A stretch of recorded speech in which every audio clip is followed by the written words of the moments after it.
Welcome to the city of Lisbon. Here you can see behind me some blue and white tiles called azulejo, which is from the Arabic word white painted tiles.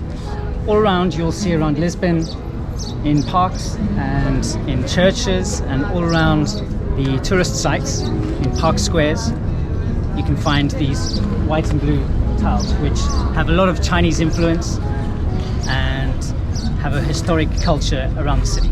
You can find this tile is very similar to the Chinese blue and white porcelain, which had traveled over hundreds of years ago through the Silk Road and has its unique Portuguese blue inside the city.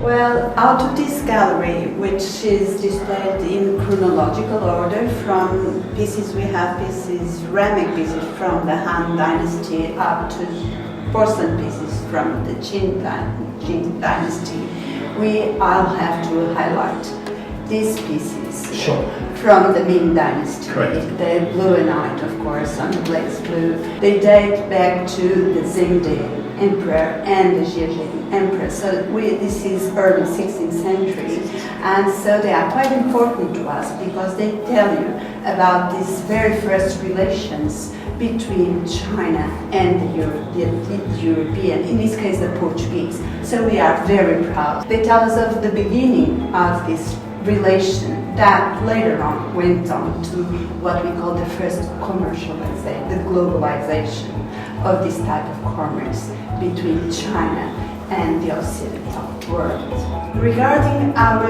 commercial relations that, as we were saying, began in the early 16th century and went on, we still had commercial relationships till the 20th century. So for us, China is so common. Sure. It's so Portuguese. We go around the streets in Lisbon, you find Chinese pieces, Chinese art all over. Every Portuguese home has naturally Chinese art at home. They're very important because it keeps memory alive.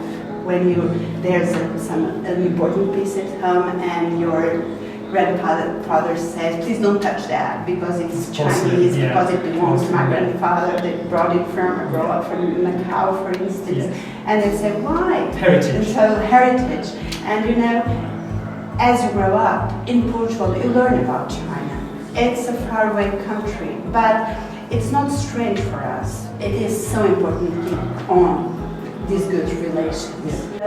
Culture in China is so important. It's a millenary culture, and I have this amazing respect for Chinese culture. They taught us so much, and we still have so much to learn. And so I'm hoping that really we can deepen those